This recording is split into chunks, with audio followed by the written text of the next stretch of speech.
Chers amis du Club des Hommes en Noir, très heureux de vous retrouver. Pour rappel, l'émission que vous allez voir est un extrait seulement de l'intégralité du Club des Hommes en Noir. Si vous voulez profiter vraiment de nos émissions et des échanges qui sont présents, eh bien, allez sur notre chaîne YouTube, la chaîne YouTube de l'Homme Nouveau, cliquez sur le bouton rejoindre et puis profitez en avant-première, en priorité de la diffusion de l'intégralité de ces émissions. Sinon, vous pouvez également aller sur le site de l'Homme Nouveau, renseigner votre adresse courriel pour être prévenu de la diffusion de ces émissions du Club des Hommes en Noir.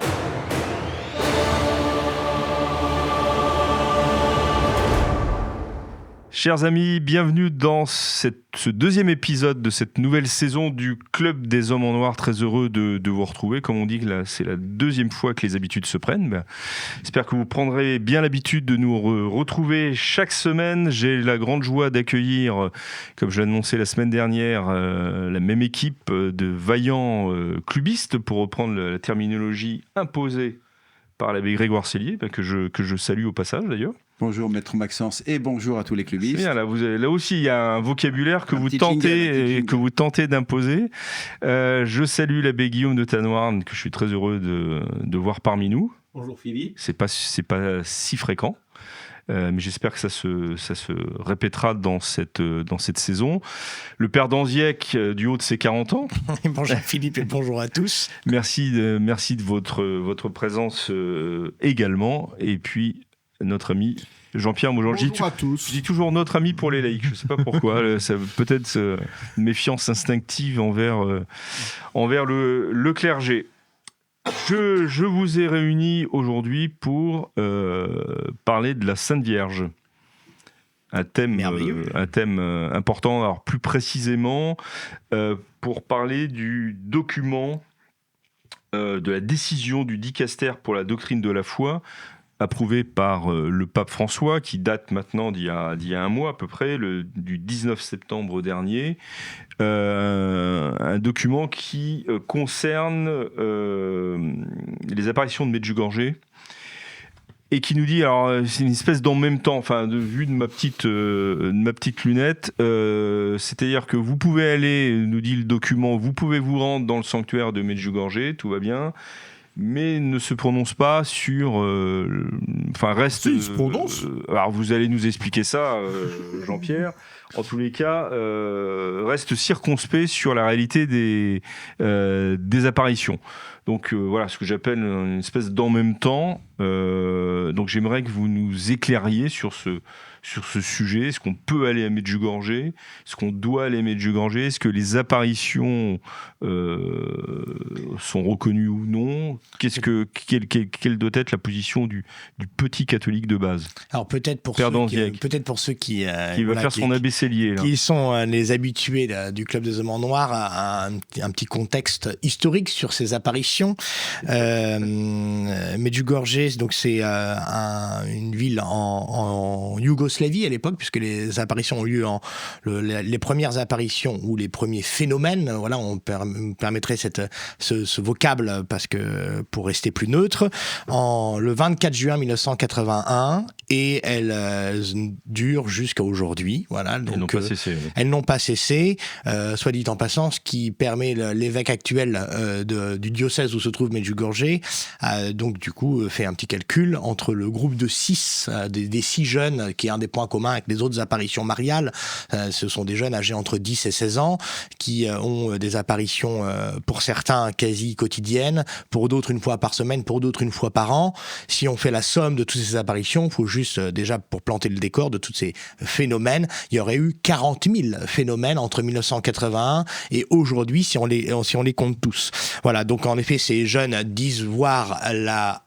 ces jeunes, ils étaient jeunes à l'époque. À l'époque, en 80. Ils ont aussi vieilli. Entre 10 et 16 ans, donc ils disent alors voir la Gospa, donc la Vierge, la Dame. Voilà, c'est le vocable pour parler de Notre-Dame. Et il y a tout de suite un retentissement assez important lié à trois phénomènes connexes. D'abord, le fait que l'abbé Laurentin, qui est un mariologue, a plutôt poussé, a donné en tout cas un important écho à ces phénomènes. Ensuite, il y a évidemment l'histoire tourmentée de la Yougoslavie, qui ensuite deviendra la Bosnie-Herzégovine pour la partie où se trouve Medjugorje. Et puis, les controverses évidemment liées à ces apparitions. Il y a un développement des pèlerinages dès la fin des années 80, donc 81, les premières apparitions, développement des pèlerinages et des pèlerinages qui n'ont cessé de croître. Rapidement, comme toujours, devant ces phénomènes de peuple, de course un peu peut-être au surnaturel, eh bien en 1986, il y a un premier non-constat du surnaturel de ces apparitions par une commission diocésaine. En 1991, la conférence épiscopale de l'ex-Yougoslavie se prononce contre ces apparitions. Et enfin, en 1997, l'évêque du lieu, Monseigneur Peric, lui-même, après avoir rencontré notamment les voyants, fait une déclaration du non-supernaturalitaire, donc de non-surnaturel, de ces apparitions. Benoît XVI est élu en 2005. En 2009, il nomme une commission sous l'égide du cardinal Ruini pour enquêter plus profondément. Cette commission compte 17 membres, elle va avoir 6 réunions qui vont exhumer la documentation conséquente et elle va rendre son rapport en 2014. Voilà, donc en 2014, sous le pontificat du pape François. Donc l'Église a l'éternité pour elle. Et là, elle prend son temps. Et cette commission, c'est juste une commission créée ad hoc, donne un avis. Et son avis est le suivant. Elle dit que les 7 premières apparitions ont sans doute une dimension surnaturelle, mais qu'après, on part rapidement dans le ravin théologique. Voilà. Pardon, c'est autre chose en tout cas. Et 2014, donc c'est cette commission qui rend un avis, et là, 10 ans après, pour la première fois, le dicaster qui est compétent, merci. Donc ça aurait pu être la Congrégation pour la doctrine de la foi en son temps, maintenant c'est un dicaster. Et donc le cardinal Manuel Fernandez déclare la chose suivante, il donne l'autorisation du culte public, mais il souligne que cela n'implique pas une déclaration de caractère surnaturel du phénomène en question, donc ça reprend la question du en même temps. Donc voilà où est-ce qu'on en est et l'état de la question. Chers amis, vous êtes en train de regarder le Club des Hommes en Noir. Je me permets juste de vous dire que saint Ambroise disait que nous ne serons pas jugés sur ce que nous aurons donné, mais sur ce que nous aurons gardé. Vous nous regardez ? Eh bien, ne gardez pas pour vous tout cela. Donnez-vous. Allez maintenant dans la description de la vidéo pour effectuer votre don. Un grand merci. Qu'est-ce que vous en pensez ? Est-ce que c'est un bon second abbé-célier ? Non, c'est très bien. Très bon résumé. Ça cadre, parce que je ne connaissais pas toutes ces choses-là, donc j'apprends. Comme les clubistes, il nous a appris beaucoup de choses. Voilà, et bien on l'en remercie. Donc il pourra revenir. Voilà. Oui, vous êtes d'accord ? Je suis d'accord qu'il puisse revenir de temps en temps. Oui. Mais vous, ça veut pas dire que je prends votre place. Hein. Voilà. Juste peut-être un petit complément. Allez-y, Jean-Pierre. C'est l'affaire des secrets. C'est-à-dire, il y a ces apparitions, mais il y a aussi chacun des voyants, les 6 voyants.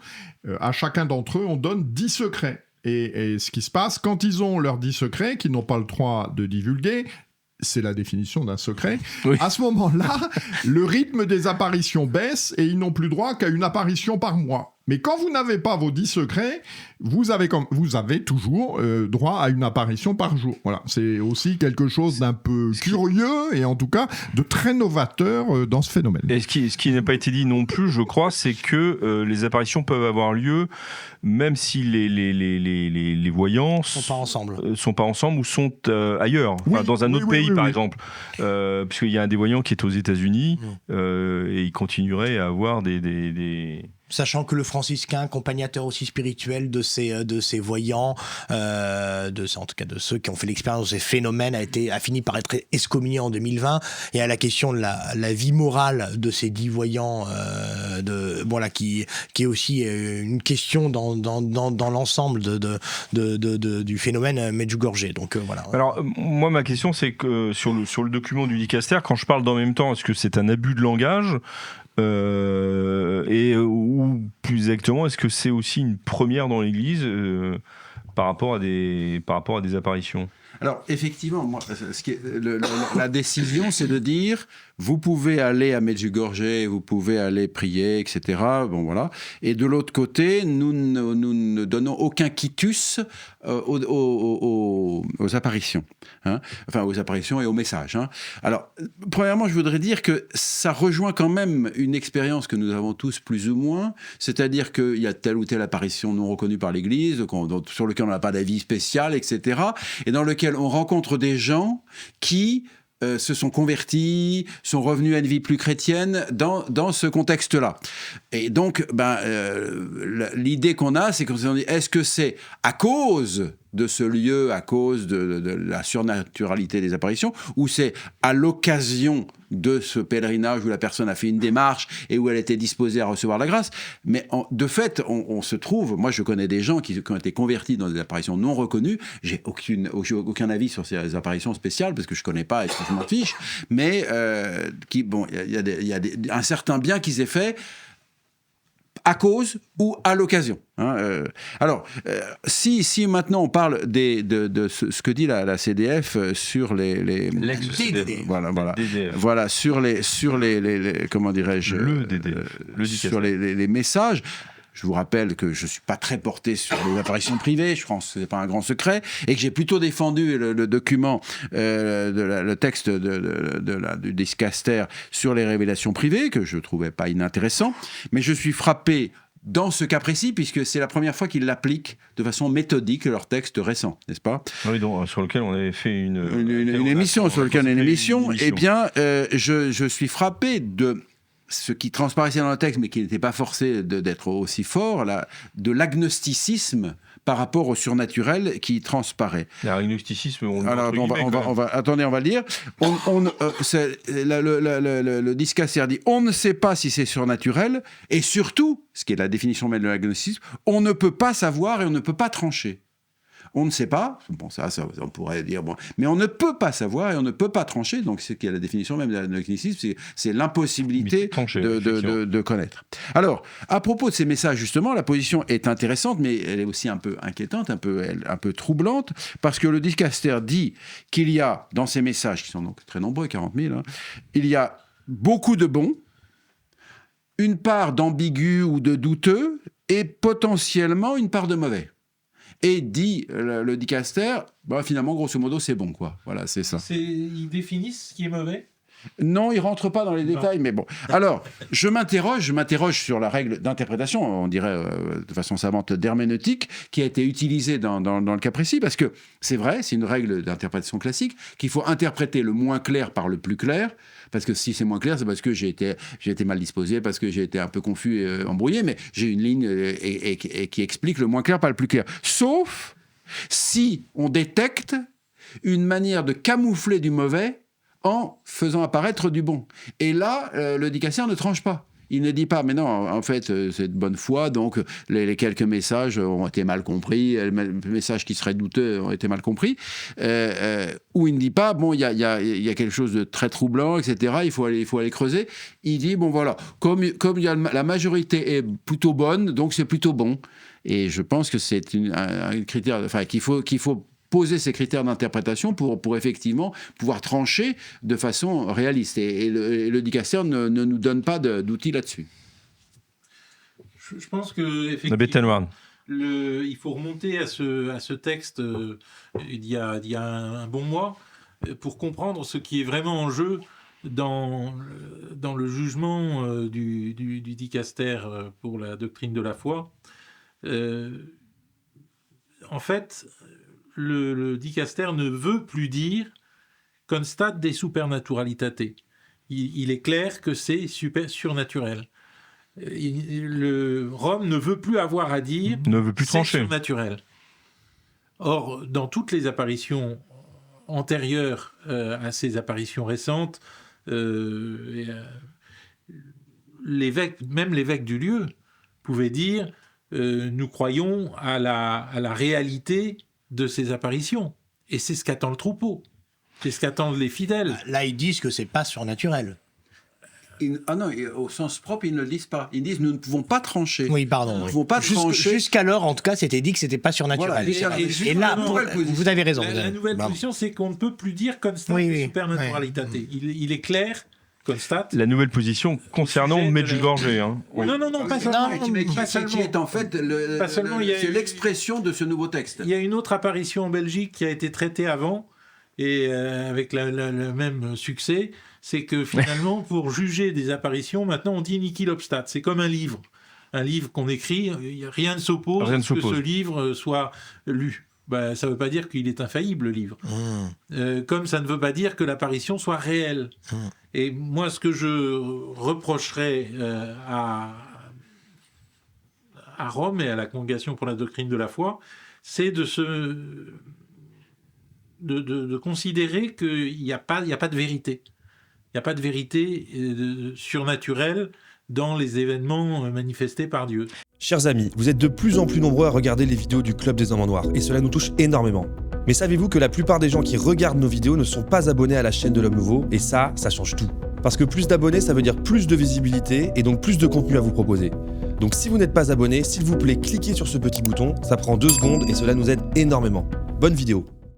Est-ce que c'est pas un acte de prudence devant un phénomène qui échappe globalement depuis 1981, vous disiez. Prenez la Salette, prenez Lourdes, des apparitions bien connues. Si les hommes d'église avaient dit de la Salette, on ne peut pas dire si c'est vrai ou faux, mais vous pouvez y aller, il n'y aurait eu personne. Et à Lourdes, tout. Je ne sais pas s'il y aurait eu personne, parce que là, en l'occurrence, il y a des gens à Medjugorje. Ce qui est sûr, c'est oui, il y a beaucoup de gens, c'est ce que je voulais dire. Parce que ça vient de loin. Oui. Mais si on traite Medjugorje comme un livre qui fait pas de mal, nihil obstat, ça, c'est très ennuyeux. Oui, alors je crois avec un élément différent. Ça atteint profondément la religion populaire. Le père d'Anziek l'a dit, dès le début, les autorités locales, en l'occurrence l'évêque de Mostar, se sont opposées, c'est-à-dire Monseigneur Périx, son prédécesseur, etc.